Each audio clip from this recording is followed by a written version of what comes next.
Жалғыз өзі бір қазан ауқат жеген, шықтым ғой шіректеген жалпақпенен.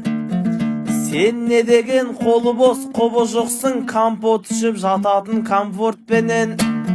Шірек жан жата бермей жұмыс істе, есектің артын жуда малтап деген. Әгигәгім, әгигәгім ай.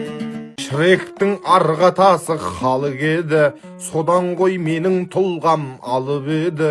Онсыз да Фиона да жұмыстап деп кеше ғана айғайға салып еді.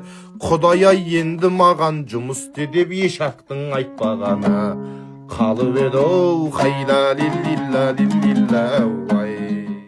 Кей жігіттің көлігі үйі болады, ел алдында абырой сыйы болады.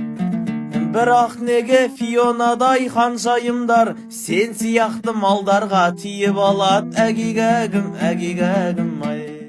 Фиона мына маған адал екен, мен оны бақытыма балап өтем. Бұл енді жұмыс істеп адам болам, есектің мал дегені жаман екен. Хайла лиллилла